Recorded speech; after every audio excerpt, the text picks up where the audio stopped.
నెల నెల అద్దె చెల్లిస్తున్నా ఆ కుటుంబంలో మనిషి చనిపోతే మృతదేహాన్ని ఇంటి వద్ద ఉంచడానికి యజమానులు ఒప్పుకోరు. కర్మకాండలు చేసుకునేందుకు ఫంక్షన్ హాల్లో అద్దెకివ్వరు.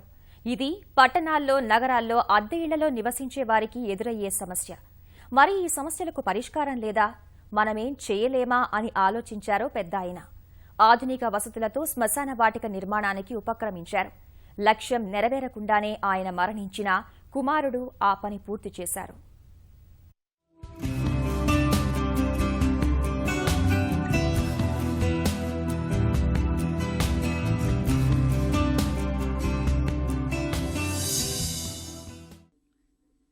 పట్టణాల్లోని అద్దె ఇళ్లలో ఉండేవారిలో కుటుంబ సభ్యులు ఎవరైనా మరణిస్తే అష్టకష్టాలు పడుతున్నారు. మృతదేహం ఇంటి వద్ద ఉంచవద్దని ఇంటి యజమానులు నిబంధనలు పెడతారు. అలాంటి పరిస్థితిలో రోడ్డు మీదే గుడారం వేసి శవాన్ని ఉంచాల్సి వస్తోంది.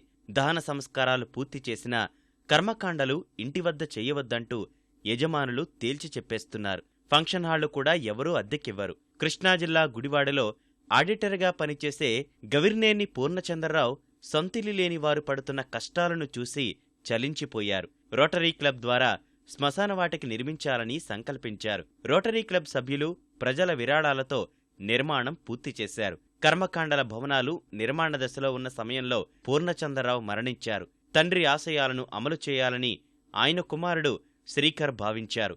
70 లక్షల రూపాయలతో ఆ నిర్మాణాలు పూర్తి చేశారు. ఈ కళ్యాణ మంటపాలు ఇంట్లో ఈ దిన కార్యక్రమాలకి అలౌ చేయరు. మెయిన్ పర్పస్ ఇక్కడ ఏదైనా ఏ కార్యక్రమం చేసుకోవచ్చు. అదే మోటోతో ఇది చేసాము. పేద ప్రజలకి, బిలో మిడిల్ క్లాస్కి ఇది బాగా ఉపయోగపడుతుందని మేము ఆశిస్తున్నాం. కర్మకాండల కోసం నిర్మించిన భవనాల్లో ఫంక్షన్ హాళ్లకు తీసిపోని రీతిలో సకల సౌకర్యాలు కల్పించారు. వేదిక, 2 వైపులా గదులు, ప్రత్యేకంగా వంటశాల నిర్మించారు. భర్త చనిపోయాక స్త్రీలకు నిర్వహించే కార్యక్రమాల కోసం విడిగా 2 గదులు నిర్మించారు. ప్రాంగణంలో పూల మొక్కలను నాటి అందంగా తీర్చిదిద్దారు.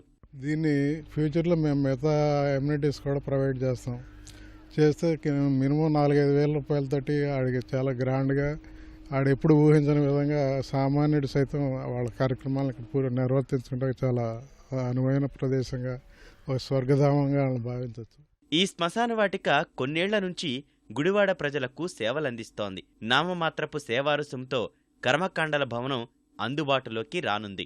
ఈ నెల 15న కేంద్ర మంత్రి వెంకయ్య నాయుడు ఈ భవనాలను ప్రారంభిస్తారని నిర్వాహకులు తెలిపారు.